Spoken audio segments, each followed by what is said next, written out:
The EU threatens further sanctions against Russia after President Vladimir Putin announces plans to move nuclear weapons to neighbouring Belarus.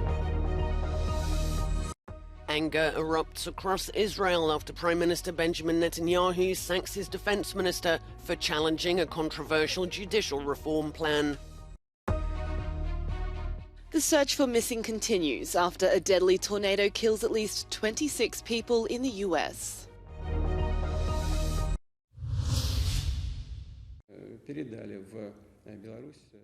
The US says it has seen no indication that Russia has moved nuclear weapons to neighbouring Belarus, despite President Vladimir Putin announcing plans to station such weapons there. The Russian leader's declaration during an interview at the weekend has brought swift condemnation from NATO, calling it dangerous and irresponsible rhetoric.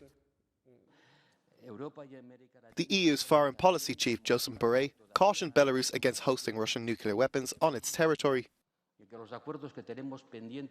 Borrell tweeted, "Belarus hosting Russian nuclear weapons would mean an irresponsible escalation and threat to European security. Belarus can still stop it. It is their choice." The EU stands ready to respond with further sanctions. Belarusian leader Alexander Lukashenko is a close ally to Putin and allowed his country to be used as staging ground to send Russian troops into Ukraine last year. Russia says the plan to station tactical nuclear weapons in Belarus is in response to the West's increasing military support for Ukraine. And he notes that Washington has nuclear weapons in Belgium, Germany, Italy, the Netherlands and Turkey. Ukraine has demanded an emergency meeting of the UN Security Council.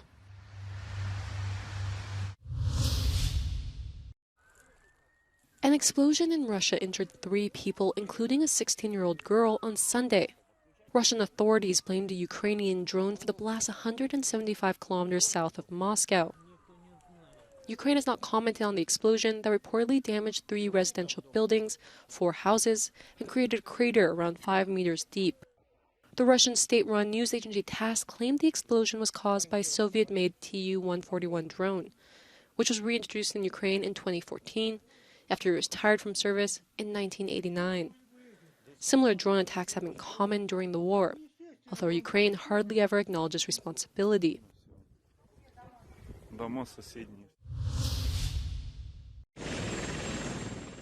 Tens of thousands of Israelis poured onto the streets of cities across the country on Sunday night in an outburst of anger. It followed the sacking of Israel's defense minister by Prime Minister Benjamin Netanyahu for challenging the leader's judicial overhaul plan. Protesters in Tel Aviv blocked a main highway and lit large bonfires, while police scuffled with crowds outside Netanyahu's private home in Jerusalem. In a brief televised statement on Saturday, the now former defense minister Yoav Gallant had warned that weeks of protests to the judicial plan were a security threat and should be scrapped. Netanyahu's government is to hold a parliamentary vote this week on a centrepiece of the overhaul, a law that will give the governing coalition the final say over all judicial appointments. It also seeks to pass laws to grant Parliament the authority to override Supreme Court decisions with a basic majority and limit judicial review of laws. Critics say the reforms will remove checks and balances on Israel's democracy.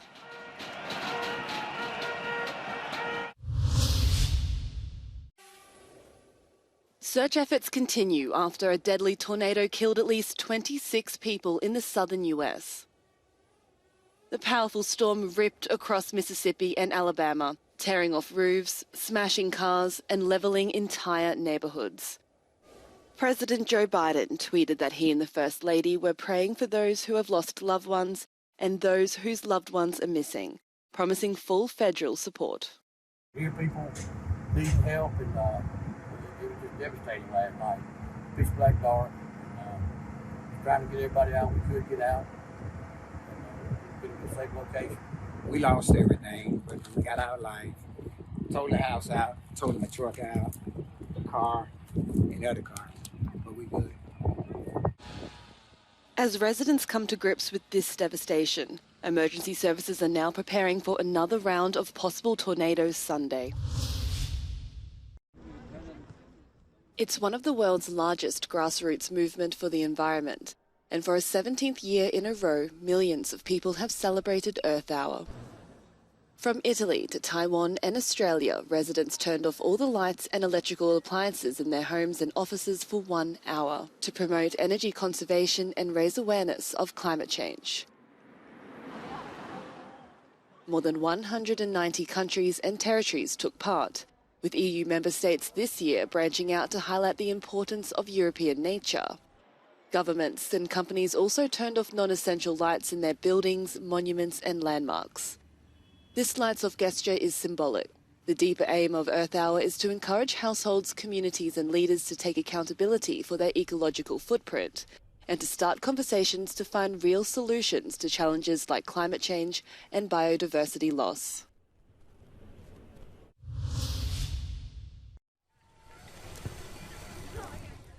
Hundreds of thousands of people in Hungary are living without tap water.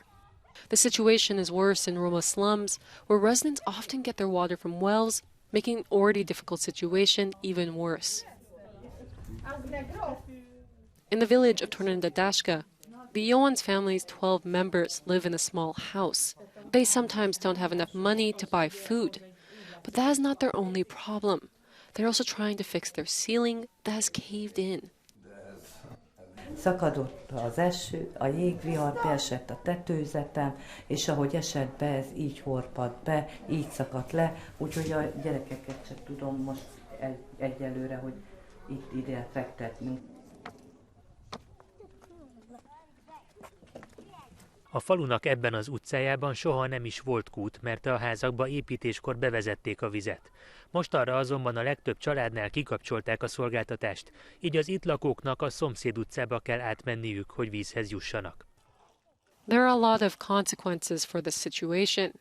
It takes a long time to get to the well, and even more if the nearest one freezes over in winter. People here drink less than they actually need, and they often do not have access to clean water. Every day, each family member only has 1 bucket of water to deal with their basic needs, from washing clothes to taking a shower, which can be very difficult, especially in wintertime. Az öblítőszer itt például emiatt nagyon fontos, amit én nagyon nehezen értettem meg, mert úgy gondoltam, hogy szegénységben nagyon takarékosan, hát öblítőszerre nem költünk, mosószerre költünk, úgyhogy kezdetben az adományozásnál én mindig jeleztem, hogy nem, tehát öblítőszert nem viszünk, és aztán rájöttem, hogy nekik van igazuk, mert az 5 napig száradó ruha, ha nincs jól kimosva, az annak szaga lesz.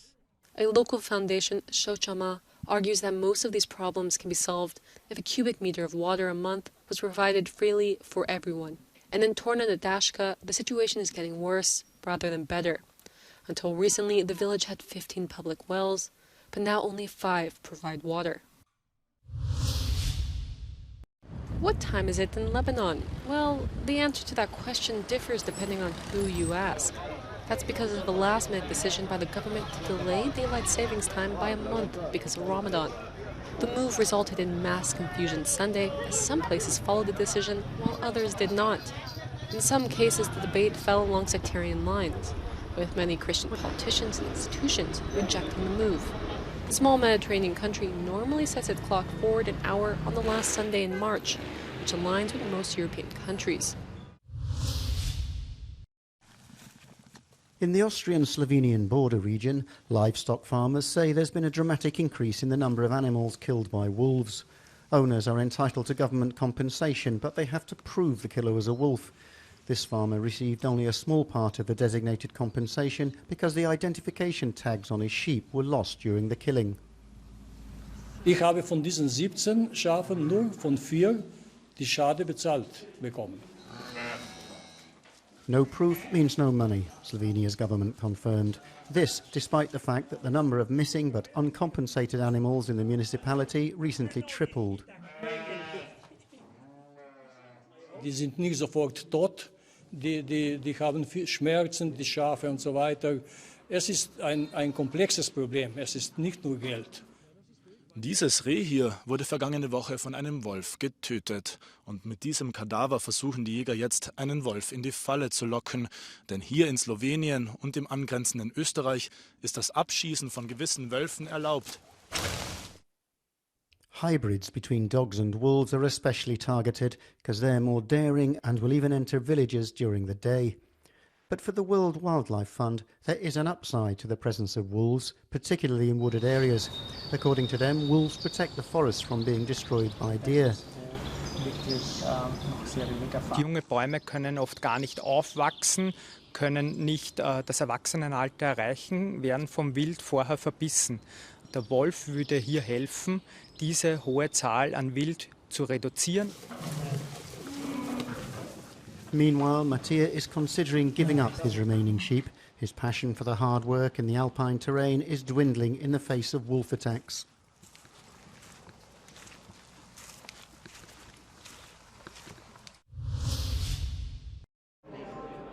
Hanging on the walls of an art gallery in Valencia are 45 pieces by the famed Colombian artist Fernando Patero.